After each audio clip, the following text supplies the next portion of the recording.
माझ्या प्रिय विद्यार्थी मित्रांनो, माझ्या आमच्या सगळ्या फ्रँचायझी मेंबर, टीचर्स, महाराष्ट्रातील कानाकोपऱ्यातून आलेले आदरणीय पालक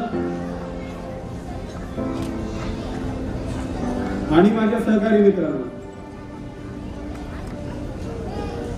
आजच्या कार्यक्रमाचं प्रास्ताविक मी करणार आहे आणि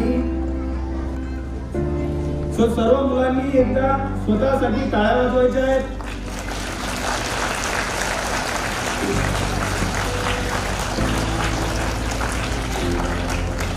या टाळ्या कशासाठी होत्या?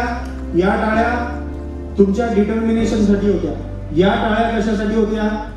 या टाळ्या तुमच्या पेशन्स साठी होत्या.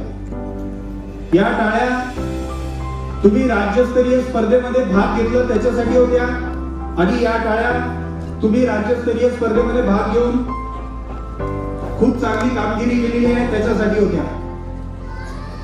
दुसरा, अजून एकदा सर्वांनी टाळ्या वाजवायच्या आमच्या फ्रँचायझी मेंबरसाठी. महाराष्ट्राच्या कानाकोपऱ्यातून सोलापूर असो, बीड असो, लातूर असो, शिक्षण जर आपलं बघितलं किंवा 12वी पर्यंत पण आपलं जे एज्युकेशन सिस्टम आपली बघितली, आपल्या एज्युकेशन सिस्टम मध्ये जेव्हा आपण पेपर देतो, जेव्हा आपण एक्झाम सोडवतो, तेव्हा एक्झाम्स कसे असतात की डिस्क्रिप्टिव्ह टाइप एक्झाम्स असतात. म्हणजे आपल्याला एखाद्या प्रश्नाचं उत्तर लिहायला 2 मिनिटं, 3 मिनिटं, 4 मिनिटं आपल्याला मिळतात. पण मला सर्व पालकांना एक प्रश्न विचारायचा आहे की जेवढे पण कॉम्पिटिटिव्ह एक्झाम्स होतात, नवोदयची परीक्षा होते किंवा स्कॉलरशिपची परीक्षा होते किंवा IIT ची परीक्षा होते किंवा JEE ची परीक्षा होते, IAS ची परीक्षा होते, IIM ची परीक्षा होते, MBA साठी परीक्षा होते, इव्हन आता तुम्हाला मास्टर बनायचं असलं, शिक्षक बनायचं असलं, शिक्षक बनण्यासाठी सुद्धा TET ची परीक्षा असते. या सगळ्या परीक्षांमध्ये कुठेही डिस्क्रिप्टिव्ह पेपर वापरतात का? डिस्क्रिप्टिव्ह आन्सर आपल्याला लिहायचे असतात का? नाही. खूप कमी अशा एक्झाम्स आहेत जिथे तुम्हाला डिस्क्रिप्टिव्ह आन्सर्स लिहावे लागतात. फ्युचर काय आहे? फ्युचर हे आहे की तुम्हाला प्रत्येक प्रश्नाचं उत्तर 10 सेकंदात, 20 सेकंदात द्यावं लागतं. You have to answer questions within 10 seconds, 20 seconds, and children have very less time. आता आजच्या परीक्षेमध्ये जर तुम्ही बघितलं असेल, आजची ऑफलाईनची आपली जी परीक्षा झाली, मुलांना फक्त 8 मिनिटं होते. 8 मिनिटं.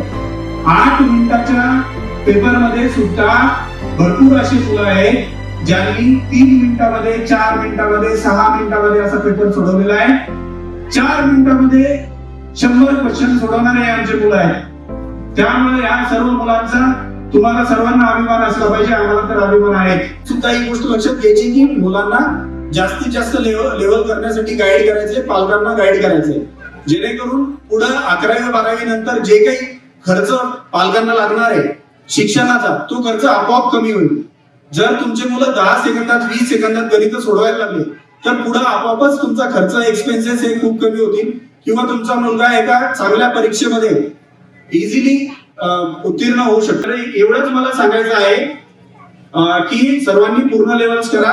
बाकी आमच्या शिक्षकांचं मार्गदर्शन तुम्ही घेऊ शकता. आमचे शिक्षक तुम्हाला नेहमी मार्गदर्शन करण्यासाठी तत्पर आहेत. धन्यवाद.